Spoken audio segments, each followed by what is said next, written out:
Today on the newscast, Vladimir Putin visits Iran to meet with Iranian leaders and Turkish President Recep Erdogan. What does this mean for America, the West, and Israel? And are there prophetic implications? Find out next.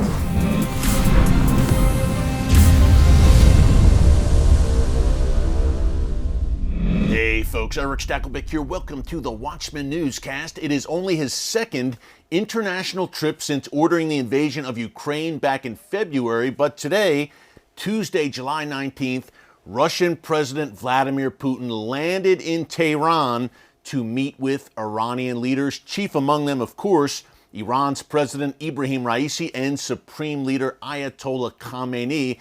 At the same time, Putin will also meet with Turkish President Recep Erdogan while he is in Iran. That's right, Erdogan is in Tehran today as well, and the three leaders will then hold a trilateral meeting. Now, the main reason for this meeting and Putin's visit is supposed to be Syria and resolving the situation in Syria. But folks, it goes much deeper than that. We're going to unpack it in a minute. And are there prophetic implications as well? Before I do, I just want to encourage you to subscribe to the Watchman News channel right here on YouTube and click the notification bell so you get alerts every time a new video is posted. And while you're at it, a quick programming note: tomorrow, Wednesday, July 20th, we will have a Watchman Newscast live stream right here on the channel between 4 and 5 p.m. Eastern Time. We go for 1 solid hour live, and we take your questions.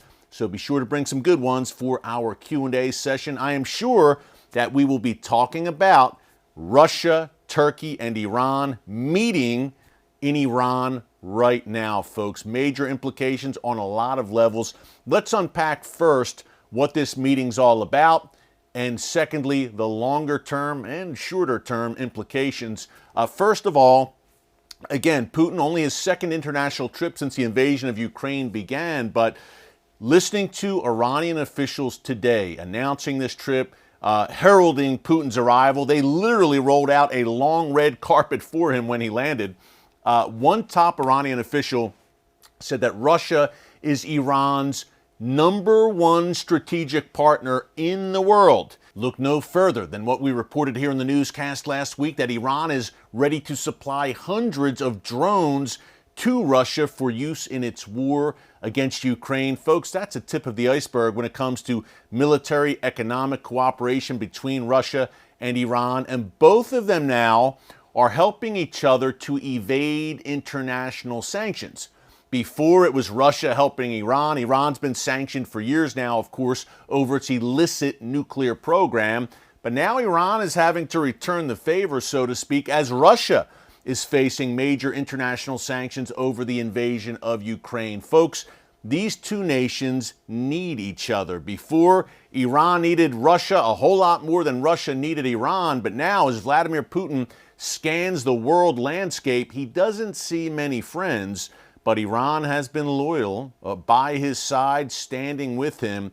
So you'll see that relationship, I believe, come closer together. Secondly, this is all part of what I call the gathering storm against America. I actually hosted a 1-hour special by that name last week, The Gathering Storm Against America, on TBN.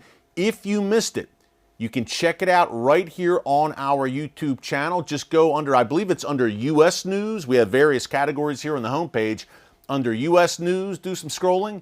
You will find The Gathering Storm Against America. I strongly encourage you to watch it. We have this coalition: Russia, Iran, China, North Korea, the likes of Venezuela, and other rogue actors coming together, aligned as an anti-Western coalition, and in most cases openly anti-Israel as well. So this is part of that gathering storm, Russia and Iran together.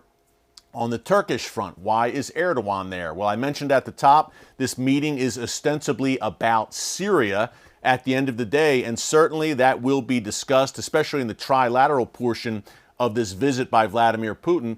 But Erdogan also would like to see Russia ease its blockade in Ukraine and release grain. We have obviously global food shortages looming, but what we have right now is Russia, Iran, Turkey basically carving up Syria. And that's where it gets to, or that's where we get to the broader implications of Putin's visit. Number one, Putin looking to legitimize himself internationally, showing that he's not isolated.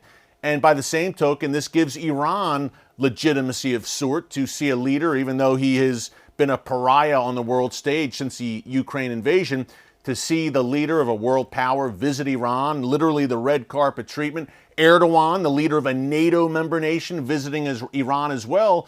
So Iran also is saying, look at us, world, we are legitimate, even though they are the world's #1 state sponsor of terrorism. Not the Iranian people. The Iranian regime is a terrorist regime. But they are being legitimized right now with the leaders of Turkey and Russia visiting. What does it mean for the United States? I think the timing here is no coincidence, and the West by extension. Joe Biden, obviously, was just in Israel and Saudi Arabia. We see really the lines are being drawn starkly, folks. On one hand, you have the West, Europe, the United States, Israel, and Sunni Arab nations like Egypt, Jordan, Saudi Arabia, Bahrain, UAE, the Abraham Accords nations. On the other side, you have that Iranian axis, Hezbollah, Hamas, the Houthis in Yemen, the Shia militias in Iraq and Syria, but also aligned with Russia, China, and North Korea.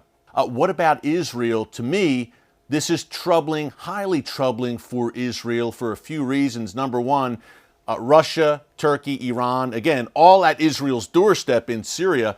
But secondly, Israel has this so-called deconfliction mechanism with Russia in Syria, where Russia has stood back and allowed Israel to operate freely to strike Iran, Hezbollah, and assorted Iranian allies in Syria. Israel is trying, number one, to push them back from the Golan Heights, but secondly, to prevent Iran from delivering advanced weapons, in particular precision-guided missiles, into the hands of Hezbollah. I've been saying for weeks now, as tensions between Russia and Israel have risen, and we've documented this on the newscast, I've been saying for weeks that eventually I believe this deconfliction mechanism between Israel and Russia will end.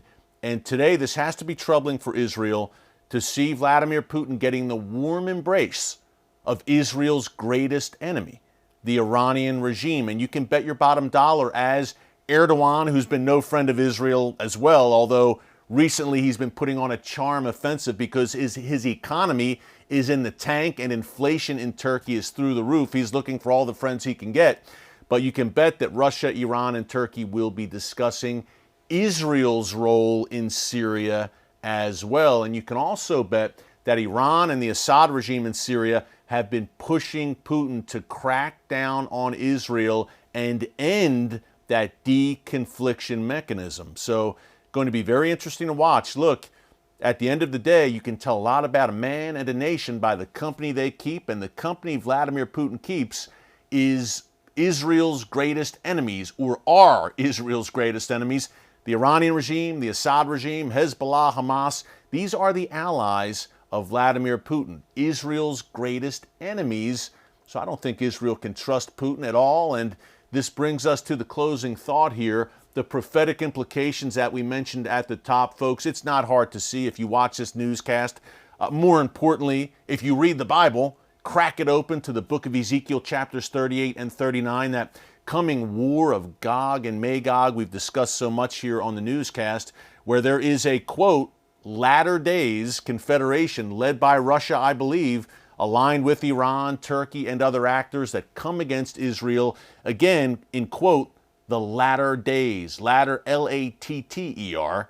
And the good news is this confederation does not get very far. They meet their demise on the mountains of Israel. Isn't it ironic, or maybe not, that all three, Russia, Iran, Turkey, are already at Israel's northern doorstep in Syria? Today's meetings in Iran are further evidence that that coalition is shaping up. But again, it does not end well for them. And the great thing is, God Almighty still sits on the throne. He knows the end from the beginning, and He is in control. Hey, reminder, live stream tomorrow right here between 4 and 5 p.m. Eastern Time. Until then, thanks so much for joining us. God bless you.